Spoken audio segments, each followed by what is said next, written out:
Welcome to Whippoorwill Holler. I'm Miss Lori and this is Mr. Brown.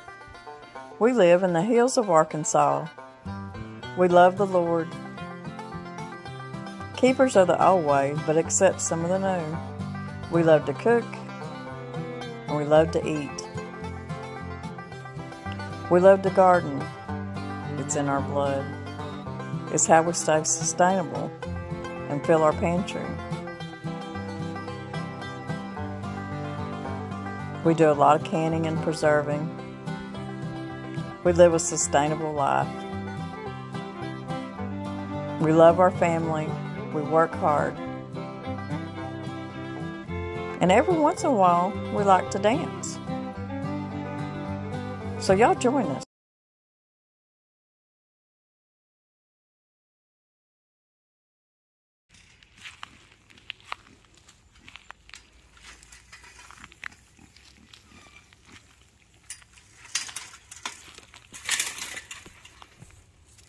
Britches.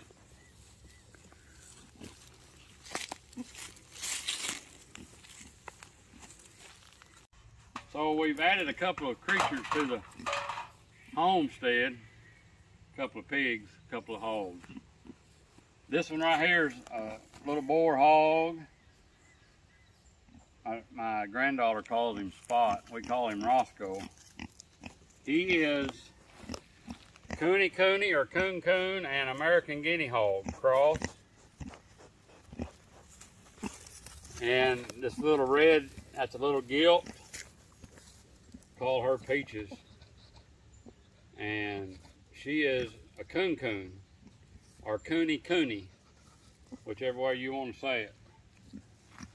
Now these hogs are a type of a heritage hog. The coon was almost extinct several years ago. It's been several years, I don't know how many years, but they're a slower growing hog, but they do like to graze on grass and bushes. They'll eat about anything that I've seen. They'll eat a lot of stuff.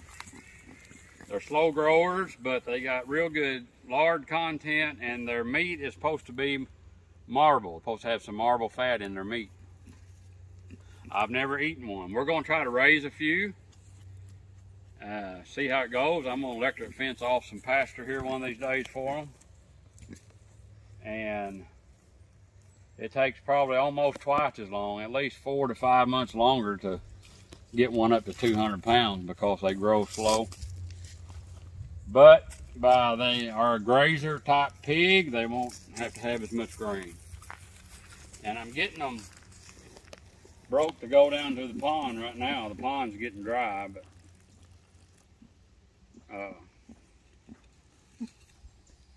I'm getting them broke to take them down there to the pond, let them waller. They'll follow me down there. Maybe. They may not today.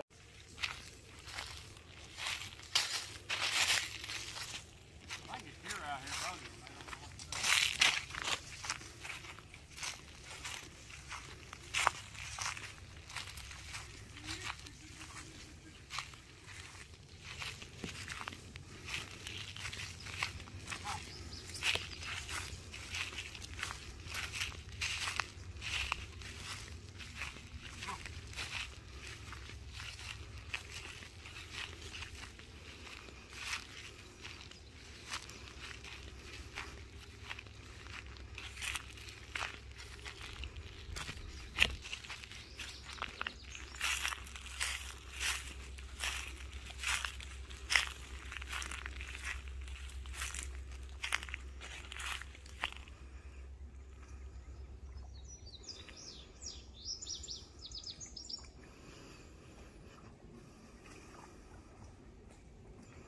Pond is so low, y'all. We're in a drought. And you see if I can back out here.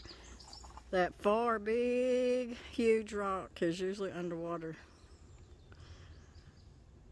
We've not had rain. It's so dry. Here, what are you coming up here for? Get back down there in the water. Where are you going? Peaches, where are you going?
You ever heard of leather britches?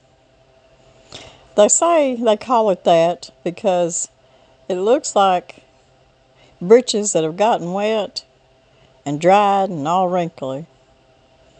But I'll tell you what leather britches is. It's a good way of preserving your green beans. And it's been done since about the 18th century.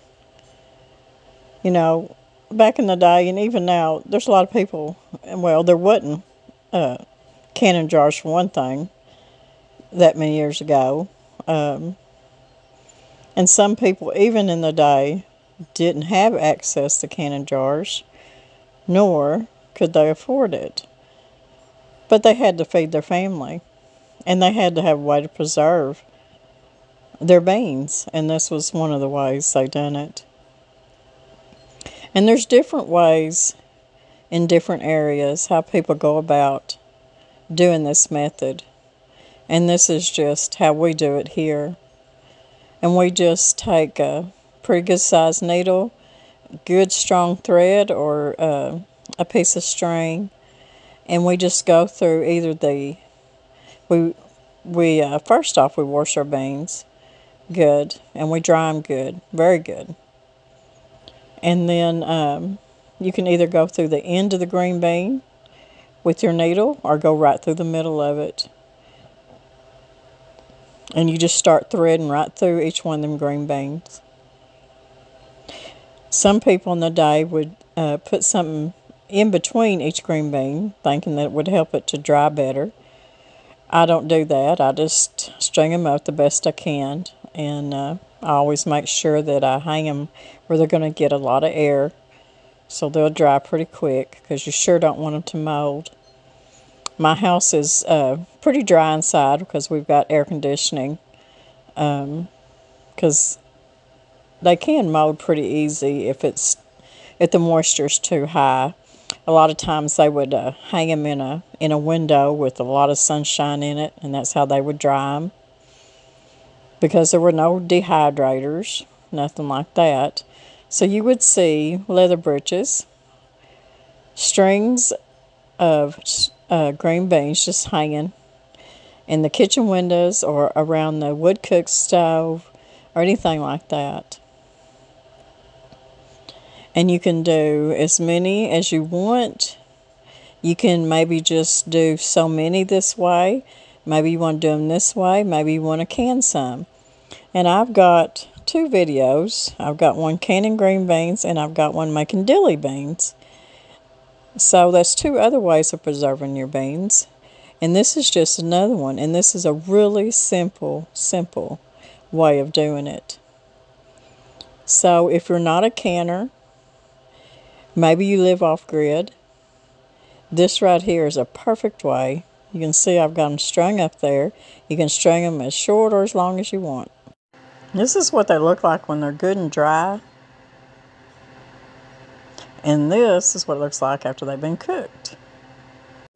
Okay, I just want to talk to y'all a little bit about, we're back here on the cooking porch. The process of going about, because I know a lot of y'all that's never even seen this before is wondering, well, how do you go about cooking these dried green beans? And since I don't have any dried right now, I will in a couple of weeks and I will cook them up for you. I just want to explain it to you. Once they're good and dry, of course, you're going to put them in a jar, or you can vacuum seal them, just whichever way you want to keep them. And they're going to keep for a long, long time. And you can get out however much you want. Like, if I got the kids coming over, I'll probably take out about 4 cups of the dry beans. They don't all eat green beans, but some of them do. And I would kind of rinse them off. And then I just put them in a pot. You can do it with chicken broth, you can do it with water, but you want to saute you maybe. This is just the way I do it. You would want to saute you some cup of rashers of bacon or some pork belly, or if you want to do a ham hock or something like that. Salt pork is usually what was used back in the day, and just kind of brown that up with some onions and whatever seasonings you like, salt and pepper, paprika, garlic. anything like that. And you're going to cover them with, like I said, either water or chicken broth. And you're just going to, now these, to me, the best way to cook them is low and slow. Just like I cook my pinto beans. When I make a big pot of pinto beans, I do it on a day that I'm going to be in the house most of the day, because they're going to cook for at least 3 or 4 hours on low. And these are best cooked that way. And what it does too is these dry beans will make such a good pot liquor in there. And you'll see that the color is going to be a deep dark color, and it's going to make a wonderful pot liquor. But like I said, these have been done in so many different areas, done different ways. So this is the way they're done in our area, but they're called leather britches, and y'all need to try it. It's just an easy, wonderful way to preserve your green beans, and it works. It really does, and they will stay stored. Roosters are crowing. They will stay stored for a long, long time like that. And I guarantee you, when you cook them things up and cook them low and slow, they are delicious with a big old piece of cornbread and some butter on it. It's good stuff. But I just wanted to show y'all, because I was doing the process of doing my leather britches, and I wanted to bring y'all along. And the rooster's talking. You know, it's about midday and he's out there crowing. But he's young and he likes to crow. But anyways, I wanted to bring y'all along and just show y'all. So I hope this, if y'all never heard of leather britches, y'all learned a little bit. So I had some of y'all message me and say, Miss Lori, you are so close to 300,000. And I said, I know, I can't believe it. And I had a lot of y'all comment and say, when you hit 300,000, Paul Brown has got to do the 300,000 subscriber kitchen dance. I said, you better believe it. So guys, y'all buckle up, because we're fixing to see Paul do some dancing.